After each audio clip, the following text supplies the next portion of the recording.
We all remember those nights when our school friends would convince us to bust out the Ouija board in their basement. The thrill and excitement that comes as the planchette flows over the board seemingly on its own.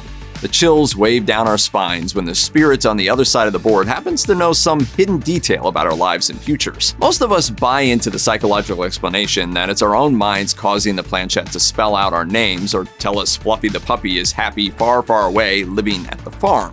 But what we know as a game has been used by many as a spiritual tool throughout the ages.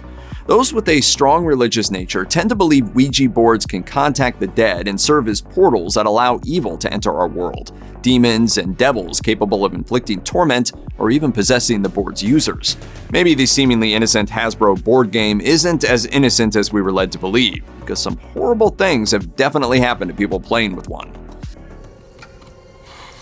As friends we've gathered, hearts are true. Spirits near, we call to you. Of all the things you'd expect to find in the mainstream news cycle, a piece about possessed teenagers probably isn't on the top of your list. Still, in 2014, a story out of Mexico made enough noise for news outlets, including Cosmopolitan, to write about it.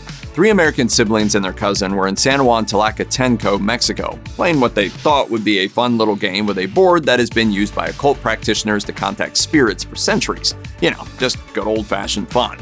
Maybe stick with this kind of thing, because something went wrong. Alexandra Huerta fell into a trance-like state and began convulsing. The director of public safety for the town said that Huerta's brother and cousin, who were also participating with the board, had bizarre symptoms as well. According to the Daily Mail, they spoke of feeling numbness, double vision, blindness, deafness, hallucinations, muscle spasm, and difficulty swallowing. The trio was rushed to the hospital, and officials refused to say one way or the other whether the kids were victims of possession, but it seemed to remain a possibility. Later, it was reported that Huerta wasn't trying to play a game at all, but was rather trying to contact her deceased parents. To do so, the young woman had ingested a poisonous plant called brugmansia, or angel's trumpet. In large doses, it can cause all of the symptoms the group exhibited. A different case of reported Ouija-related possession comes out of Peru, and it takes a modern twist. Instead of using the traditional board and planchettes, which the occult world has been using for ages, 18-year-old Patricia Quispe settled for a downloadable cell phone version.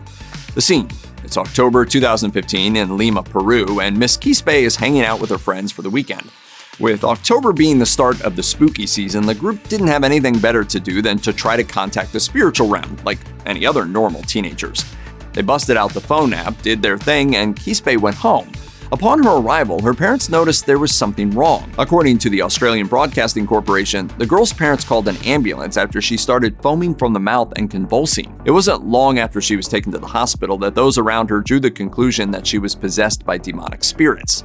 Was she? Did she pick up a demon that night? Now you are alone, Adamski.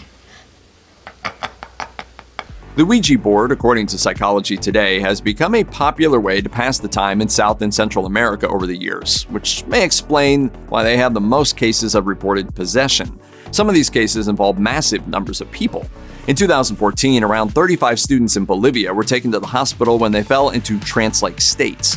The students exhibited mental confusion, became agitated, began to sweat profusely, and their pulses elevated. Guess what game they'd been playing at the time? That's right, Ouija. Another large-scale incident took place at the Girls Town School near Mexico City between November 2006 and July 2007. The symptoms included headaches and such difficulty walking that students could only amble about with the help of a friend. Students were ultimately diagnosed with mass hysteria, traced back to one student contacting spirits with a Ouija board to win a basketball game. Surely using demons to increase your rebound average counts as inappropriate conduct, right? And nothing to mess with ever, just in case. Check out one of our newest videos right here. Plus, even more grunge videos about history's most unsettling mysteries are coming soon. Subscribe to our YouTube channel and hit the bell so you don't miss a single one.